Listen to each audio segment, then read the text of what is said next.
Okay, sorry about the angle of the camera here, but there is a thing that Bashar said way before, and it was by this oracle. It wasn't Bashar, it was an oracle that came through.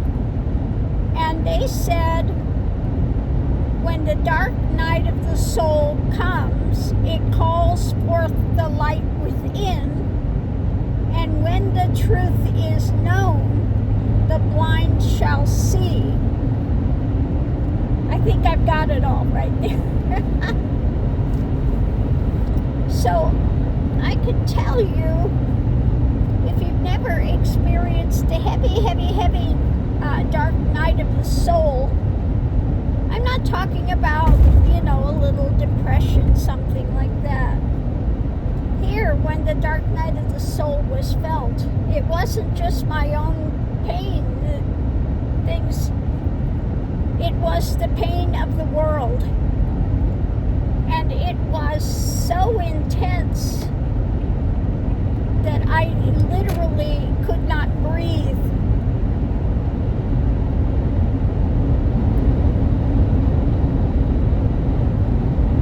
So when you feel the pain of the world, I mean, it's excruciating.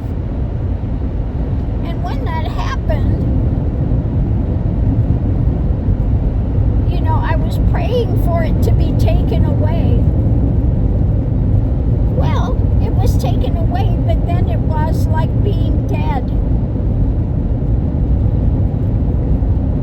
And there was no feeling at all. And that was even worse than the pain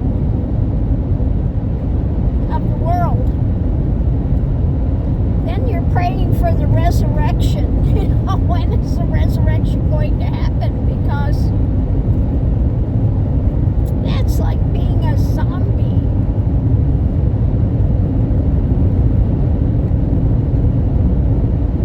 And so, you continue your path. And like I said, just before everything broke, you sit down and all of a sudden this great fear rises. And I've explained it to you before, like being at the Grand Canyon on an absolutely no moon night. There's absolutely nothing. There's that big drop and you're compelled to go forward. Okay? You're compelled to go forward.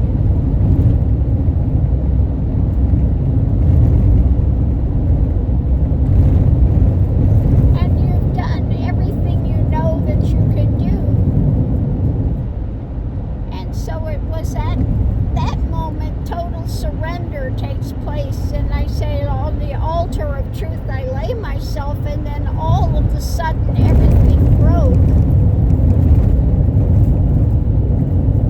and there was no me, no world. There was just simply the divine is, the pregnant void with everything that will ever come into being, and it's whole and complete. And at that moment you're reborn. And all of the trauma, all of the drama that had been there is gone, as if it never happened.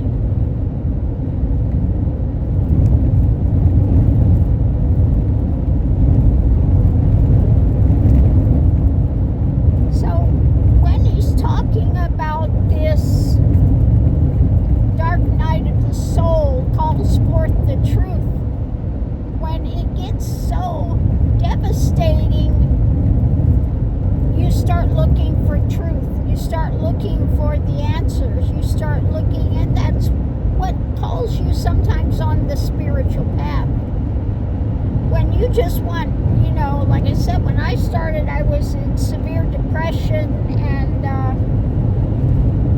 PTSD, and all of these things were happening, and I just wanted to know, is there God? What is God? Etc.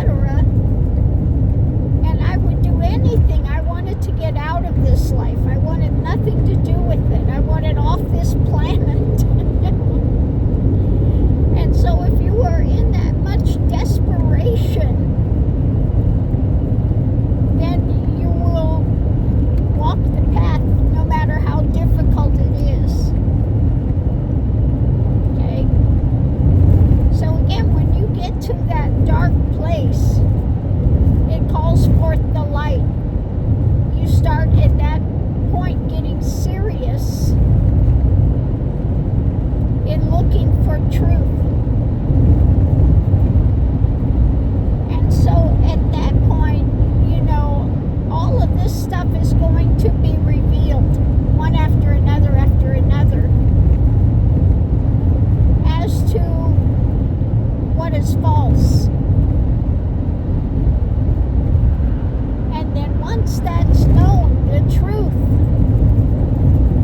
chaos and the fear and the drama that has been railroading people for so long.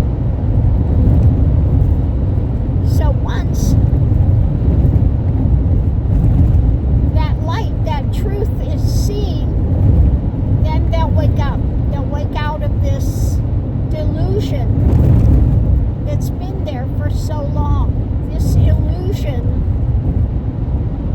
that one has been living. I call it illusions of truth because these things, you've adopted them and given them substance when really they don't have any substance in the end.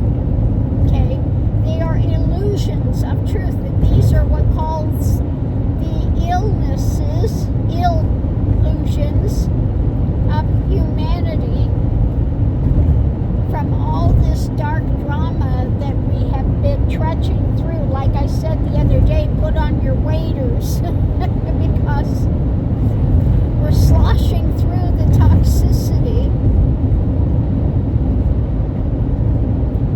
But we are in that point now of revelation, revealing what's actually there.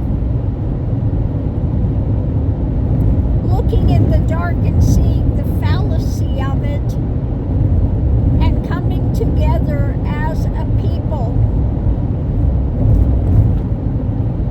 You know, and instead of saying I'm an American citizen, I'm saying I'm a galactic citizen, okay?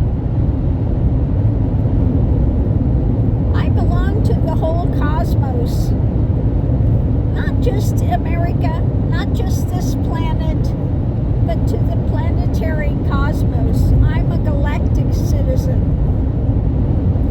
And we embrace the whole planet. I'm a citizen of planet Earth. I've always seen when they start to get very patriotic, not as a good thing because it is a separation, us against them. Okay? So when they start getting really patriotic and putting out flags and this and that, I see it as a way of creating more division rather than saying I'm a planetary Earth being. I belong to this solar system now. These are all my brothers and sisters, no matter what country they're from, no matter what their skin color is, no matter what their religious persuasion is. Okay? And they keep saying, well, you don't worship another God. Well, there's only one God. I don't care what name you call him. Okay? Whether you say Allah, whether you say Jehovah, whether you say, you know, Kali, whether you say, it doesn't matter what you want to call it. There's only one. So you can't be worshiping a separate God because there's only one. And that's it. That's it. There's one. So no matter what name you call it, because of your cultural persuasion, whatever, I just say it's seeing different scenery along the way. That's all.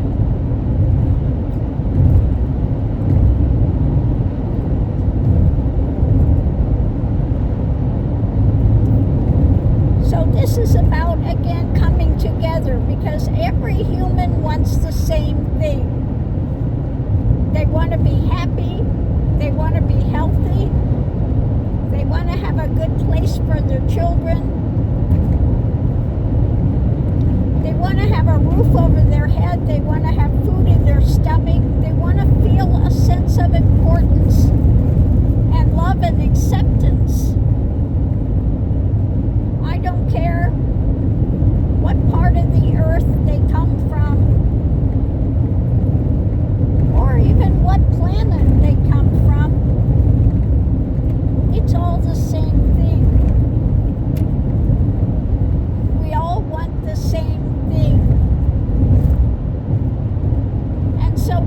to come together. Celebrate people's differences. It makes the scenery interesting. But understand it now, while you feel you're entering the dark night of the soul and you're feeling just crushed. Know that this is the time that you draw from the light the most heavily. And we start really showing what the darkness is. And it has no power other than what you give it. That's one thing, when going through the whole spiritual journey, there's a point in time where it seems all this evil is coming at you, and what you find out you have to do, you don't fight it because that gives it attention.